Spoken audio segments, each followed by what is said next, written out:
Hey guys, it's Jenna and today I'm going to show you how to make this creamy mushroom alfredo pasta, and I think that you will love it just as much as I love it.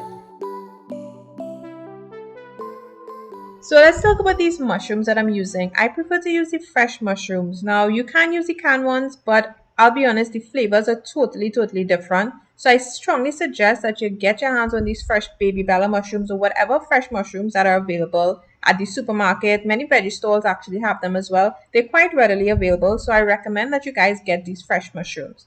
Now to deal with these mushrooms, you can use a damp cloth and just wipe it off. You don't want to put it under water. So you're just going to wipe it off with a damp paper towel and then just going to slice them up. Now if you want chunky mushrooms in your pasta, you can just cut it or slice it according to the size, according to whatever you would like to eat.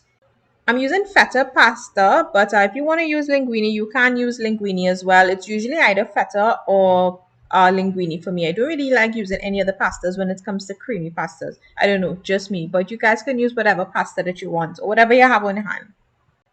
So I'm just going to start off by boiling the pasta. I'm adding just a little bit of salt to it, not too much. And we're going to just cook this according to the package instructions. So just follow along with the package instructions and just cook it according to that. So while that's up, we've got our mushrooms all cut up into pieces there. I'm also going to be using heavy cream or cooking cream, Parmesan cheese, butter, onion, grated garlic, and some sour cream. I'm starting off by melting the butter in my pan over low medium heat. Keep it more on the low side because you don't want anything to burn or get too heated too quickly. And once the butter is all nicely melted, I'm just going to be adding my onions and my grated garlic. And I'm just going to cook this just for about 2 minutes or so. Don't let it burn and just want to cook it until the onions get nice and translucent.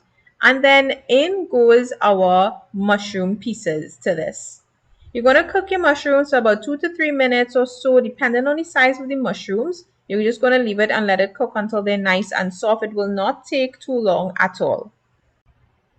So once the mushrooms are cooked, I'm going to be adding my cooking cream. Now I know you guys are going to ask about this. If you don't have cooking cream, you can just use evaporated milk, some butter, and a little bit of flour to thicken it up. You usually find this cooking cream or heavy cream in the chiller section of the supermarket. It's usually in the area with the yogurts and the cheese sometimes. But if you don't get your hands on it, don't worry about it. Just use evaporated milk.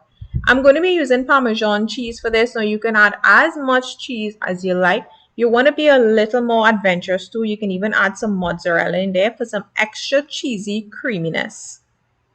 So I'm going to stir this around just for about 2 minutes. Again, keep your heat on low. You don't want anything to burn, and these things could burn pretty quickly. And then I'm going to be adding some sour cream. Now the sour cream adds a little tangy flavor to the Alfredo. If you don't have sour cream, believe me, you can leave it out. It does not affect the taste or flavor of it in any significant way at all. So it's really and truly optional. I just like to add it whenever I do have it. If I don't have it in the fridge, I usually just eliminate it. And once our sauce is thickened up, we're going to add that cooked pasta. Now, if you have a little bit of pasta sauce falling in your pot or your pan too, don't worry about it. That's actually pretty good to add to your dishes whenever you're making pasta dishes. So at this point, I'm going to be adding some Parmesan cheese, and you want to just taste it for salt because remember, we only added salt when we were boiling the pasta. We didn't actually put any in the sauce earlier on. So the Parmesan cheese or any cheese kind of adds some salty factor to dishes. So you can add cheese and then taste it for salt and adjust it accordingly. So at this point, add some salt if you need to, and add as much Parmesan cheese and more mozzarella cheese if you want extra cheesy Alfredo pasta. Have fun with it at this point in time and just mix that up, stir that around, and that is it for your Alfredo pasta, creamy Alfredo pasta. So you're just going to plate it out now, and of course you can garnish it with fresh parsley just to add some extra color to it. You can even chop up some tomatoes and sprinkle it on top of it as well, and add some more Parmesan cheese. Just have fun with it, guys. But this creamy mushroom Alfredo, I'm telling you guys will want to try it out. It is really good and actually one of my favorite things. I love creamy pasta. So I hope that you guys enjoyed this video, and I definitely hope that you guys try this out soon. Let me know what you think about it, and be sure to send me photos on my social media accounts. Thanks as always for watching, guys. I'll see you all in my next video.